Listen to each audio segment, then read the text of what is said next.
next item on the agenda is the Middle Ages. So, Middle Ages, we're not thinking like castles and kings and dragons. All some of the castles and the kings were happening, but the music that came from this time period is very unique to the way of life of the time.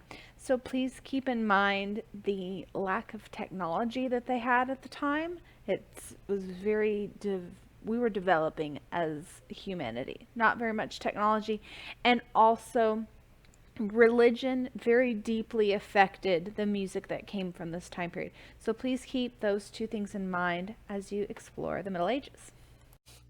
All right, so early Christian music, where did all the instruments go? So, originally the church was like, no, instruments are pagan. We don't like these. So they went bye bye. So anything that was church music was a cappella, aka no instruments. Also means Italian for in the manner of the church. So the manner of the church was no instruments, voices only. We also got monophony, which means mono, meaning singular. It's one sound, one voice. So everybody's singing the same thing. We get plain chant, also known as plain song, has no harmonies. Once again, everybody is singing the exact same thing over and over and over and over. Then Pope Gregory the First comes in and we get Gregorian chant. So this is what you typically think of when you think of chant. We still model in many church denominations, still model Gregorian chant in their everyday usage.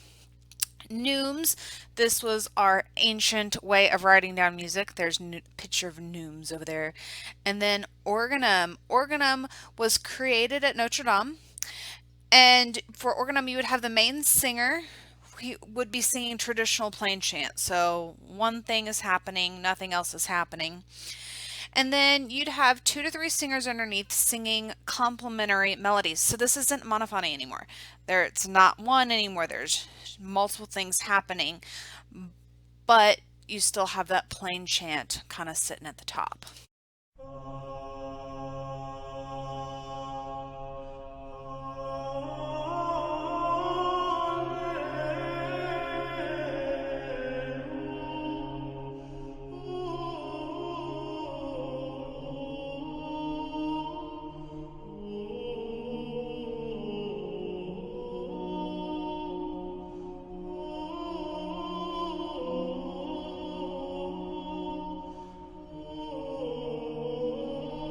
So, what is the difference between plain chant and polyphony? So, plain chant we talked about, we've got one vocal part, not a lot happening. Everybody's singing the exact same thing. Plain chant is monophonic, mono meaning one. Then we get polyphony, so poly meaning many. So there's several voices singing different parts, and they're not all singing the same rhythms, not all singing the same notes. They don't all follow the same contour. So poly is many. Polyphony is polyphonic, many. So we got to talk about the tritone. So just like the church was like, instruments are pagan, so meh, get rid of those. They also didn't like certain intervals. Intervals are the steps in between notes and the distance between notes. So the tritone was considered to be the devil's interval and was evil. And it's mostly because it's really difficult to get it in tune. But the tritone is exactly halfway between a unison, meaning unison, the same note, and an octave, which is the same note but higher. So it's exactly halfway in between, which in our scale of 8 notes, you would, or eight's the octave, which is the same as 1, and the scale of 7 notes, there isn't an exact half. So the tritone is the exact half, and it's not really pretty. So reason for Lisa up on the board. You can hear the tritone in the Simpsons theme song. The Simpsons, that's the tritone.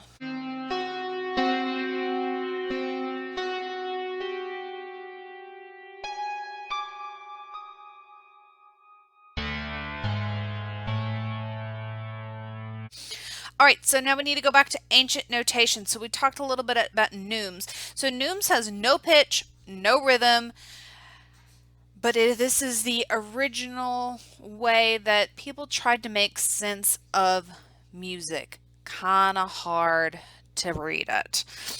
Then we get Mr. Guido de Arezzo, who created a system helping singers sight read music, and this is called solfege. And so for those of you who've taken choir before, this is your do, re, mi, fa, sol, la, ti, do. So it gave each pitch a name. We have at the bottom do, then re, mi, fa, sol, la, ti, and do. So do is your first scale degree, and when you're doing the hand signs for kinesthetic purposes, make sure do is low. If you're standing, it's going to be about belly button, but if you're sitting, it's going to be more mid-chest range. So do is scale degree 1. Re, which is a nice diagonal, scale degree 2. Mi, just straight hand, is 3, scale degree 3. Fa, so just thumbs down, is 4. So make sure your thumb is tucked in. If your thumb is up, it's a completely different note, but it's a note in the chromatic scale. So make sure that you have that thumb down because you're saying something different. So is number 5. La is number 6. So la is 6. T is number 7. So T is number 7. And do. We do not call this 8. There are only 7 notes. We are repeating this scale degree 1 again. It's just an octave higher. Some people do call it 8 as it is an octave. It's 8 steps from that first do, but it is not technically 8. So this is how they relate. Do, re, mi, fa, sol, la, ti, do. In the medieval and Renaissance periods, they begin to create a more in-depth method of notating rhythm and pitch and meter, but it wasn't until the Baroque that they actually started to include tempo and dynamics. So up until this point, all these pieces of music that we have copies of, we're kind of guessing at what it sounds like. We don't have all the cues. We don't have all the information to truly perform it as it would have been performed at the time.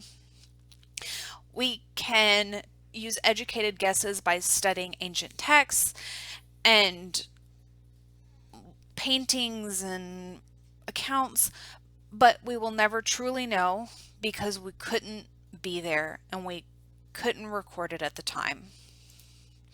All right, so other thing you need to know, sacred versus secular.